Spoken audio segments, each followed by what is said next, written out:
All right, so here we are in Fusion. We are going to be designing the case for this. Now, there are some holes on the PCB that we could use for screwing this down, but the reality is it already has some insulation on the back, and to be honest, I don't know if this thing works or not, so I don't want to spend a ton of time on the first iteration of the case, which might be the only iteration of the case, to be perfectly honest. So I'm not going to spend a ton of time on this. This is more just to show you how I'd go about designing something like this. Obviously, if this thing happens to work and I feel the need for it, I will make a better case, but I digress. So the most important part is we need to know how big this is. And because I like working in freedom units, we are going to be working in freedom units here. Jimmy, deal with it. I know how much you love your communist units. I'm kidding. I'm kidding. Work in the units that work best for you. I've always worked in inches, but you know what? Let's do hard things, Calvin. Let's actually work in millimeters. It really doesn't matter. So we'll make this like 33 millimeters wide. And I'm adding about 1 millimeter or 40 thousandths of clearance to this just because of the fact that even though the printer is accurate, obviously I want to leave a little bit of extra space. Doesn't hurt.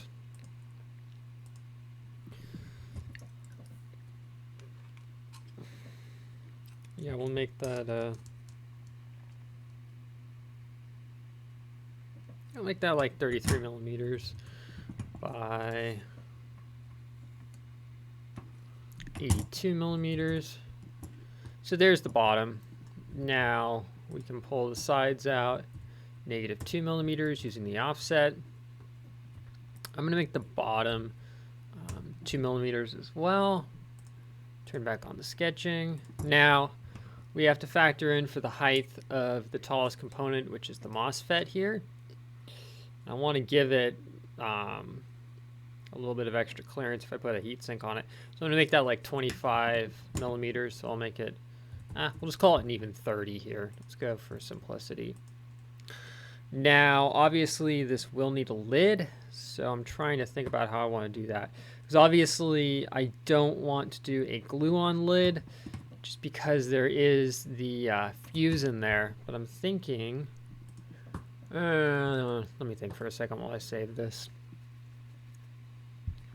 Welcome to my brain when I haven't fully thought through how I'm going to do something. I mean, I guess you could, I mean, it'd be kind of hack, but you could, I mean, I guess if I really wanted to, I guess I could actually just glue the lid on. Much as I don't want to, I could do that, although...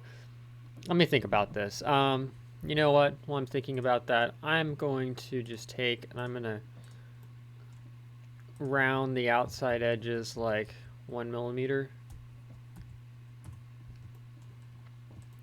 Nothing much, but it helps look a little better, and also less likely that, you know, if you're my dad and you're Mr. I get cut on everything, less likely to get this message. So I cut myself on your box the other day.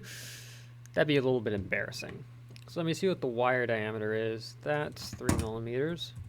The wires, I do want to be a slightly tight fit, but I am going to add a fillet around the edges. Actually, you know what? Let me just, yeah.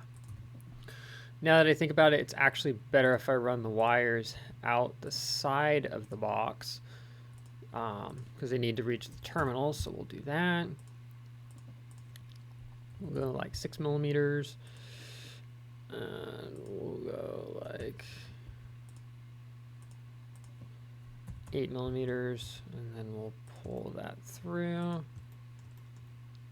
So the idea is this sits on the battery between the terminals, and then I'll put a zip tie strain relief on the inside there. So we've got that. Obviously, we're going to need ventilation, so I'm going to tackle that in a minute here. I don't know how hot this thing is going to get, but I don't want to find out the hard way that, oops,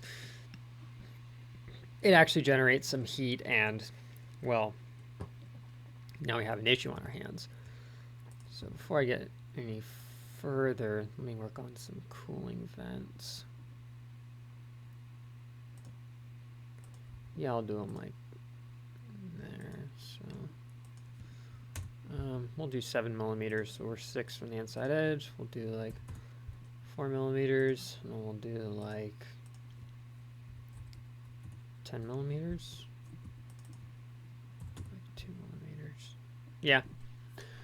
I mean, obviously, the cooling vents right there are going to need to be different than the cooling vents elsewhere. So while I'm at it, let me modify. So it's 2. That's 4.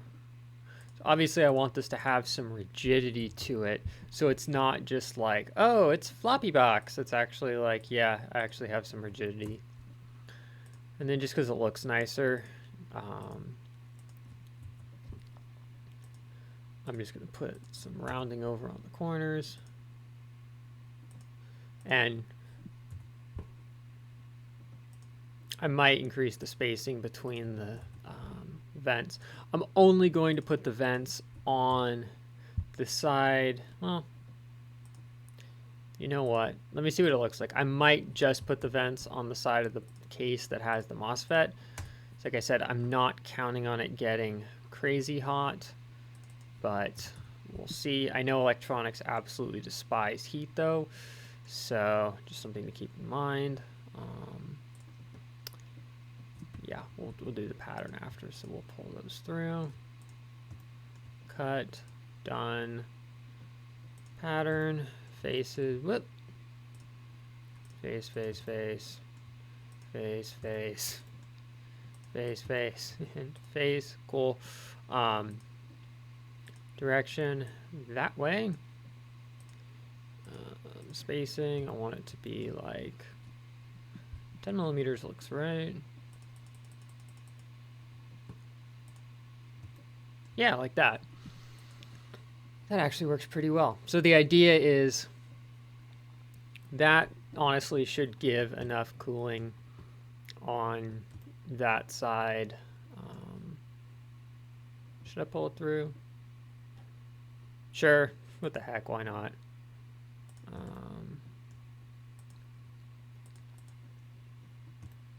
Bingo.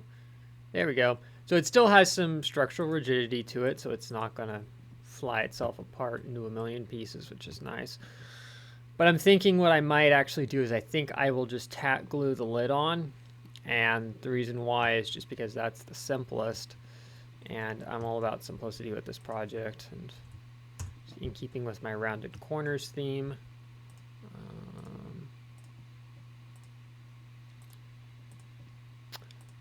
I'm not going to round the corners on the inside because obviously that'd be kind of ridiculous.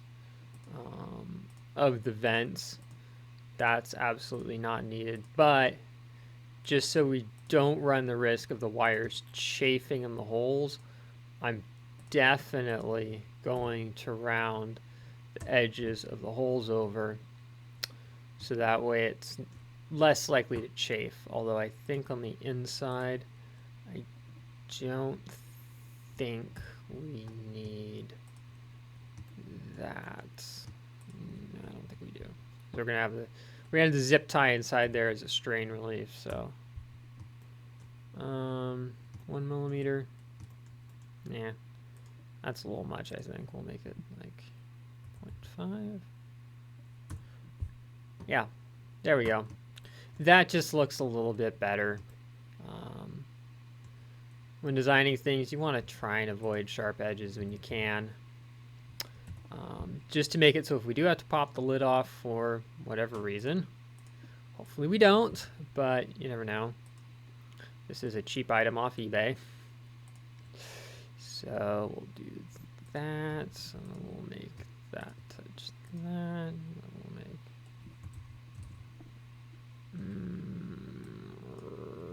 How big was the box again?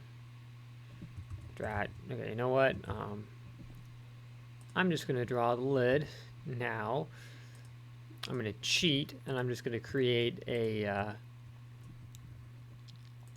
actually, I'm not cheating. I'm actually working smart here. I'm go like 1/2 millimeter inside. I'm going to pull this down 1 millimeter.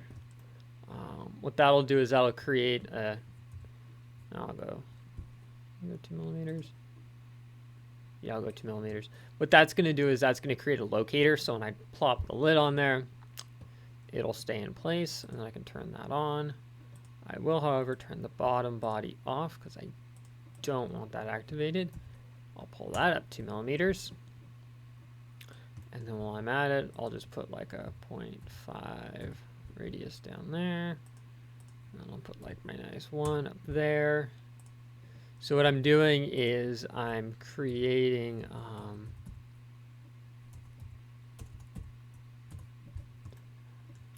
a little gap. So if you need to, you can get in there with like a spudger or a blade or something to crack it open. So there, that's the box. Probably the world's most over-engineered, over-complicated box for something that I don't even honestly know if it's going to work or not. But you know what the hey. So the next step for this is obviously I'm going to need to export this. So we'll just go ahead and do that here. I'll just call this box bottom. And we'll call the other part box top. Easy as. Box bottom.